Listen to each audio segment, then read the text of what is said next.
Hello, we're here next to the Sea of Galilee, and this here where we're standing is the supposed site of Jesus' famous Sermon on the Mount. It's a sermon that really started his ministry, his first tour of ministry around these hills. It's a tranquil arena surrounded by green rolling hills and dominated by water. I can just imagine it, 2,000 years ago, the people of this region come to Jesus to hear his words because he is speaking a different message. He is someone who is different. His words are powerful yet simple and compelling at the same time. So they sit down next to him, ready to hear his first utterance. What is Jesus going to say in his opening sermon?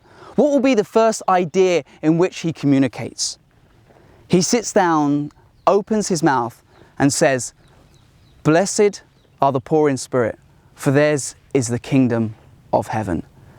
He starts by talking about the blessed. He talks about the way to find happiness, because the word blessed means happy. This is the universal place to start, because the pursuit of happiness has dominated man's quest down through the ages. We all want to be happy. We all want to know the formula of what we have to do in our lives so we can feel happy. It's a universal yearning. Modern messages will tell you that happiness is through the material acquisitions that you get in life, or through the status you get in your job or culture or society. Or maybe happiness is the pursuit of your sexual desires. And some still will say, no, happiness can be found in your subjective discovery of your identity. These are the modern mantras and the modern messages about happiness. But Jesus comes with a radical new message about the pursuit of happiness. He says, happiness is not about what you get or obtain. Happiness is experienced as a result of your journey towards the ideal. Happiness is experienced as a result of an epic adventure that God calls us on towards the kingdom of God. Happiness is experienced on the journey. It's not something you get. Blessed, happy are those who are spiritually humble.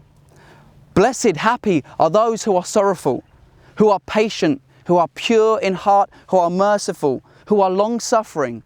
And blessed, happy are those who are peacemakers. This is a radical new counterculture. It's different, but it also sounds familiar. See, Jesus in the Sermon on the Mount is giving practical expression to the principles laid down in the Torah. And these blessings, these blesseds, are giving us an ideal to strive towards. But there's another aspect in this truth about happiness that Jesus talks about. It is the fact that happiness can be experienced in spite of your circumstances. The state of happiness is experienced in a right response to any given situation, even if it's pain or suffering. This is the counterculture that Jesus is talking about. This is his new message. That is a message not just for the people on the Galilean hills, that's a message for us in the modern age. And it gives us a model that we can strive towards, that we can move, live, and have our being in. There is one aspect of happiness that we'd like to zero in on. If you are to be a son or daughter of God, it says that you are to be a peacemaker. Because peacemakers characterizes the sons of God. God says, blessed are the peacemakers because they will be the sons of God. Now, peace is something that we all desire, that we all want, but seldom do we experience it. We cannot be producers of peace unless we are first at peace with ourselves, with our neighbor, or with God. We want peace with ourselves, with our neighbor, and God. And it's the only way in which we can then cultivate peace into the world, if we have peace in those three domains. But so many of us don't. Why is this? Why do we not have peace between neighbor and nation? The book of James gives us an insight into the universal nature of conflict and gives us a diagnostic as to say why we don't have peace. He writes in chapter 4, verses 1 to 2.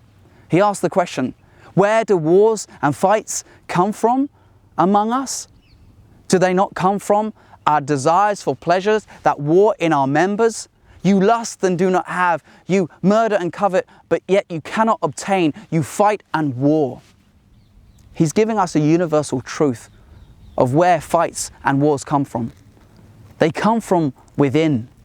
And unless we deal with our internal motives, that we cannot be peacemakers ourselves. Unless we come to conflict and problems not wanting the best for the other person, not the best for ourselves, we cannot be peacemakers. But it's not just good enough to love peace. You have to make peace.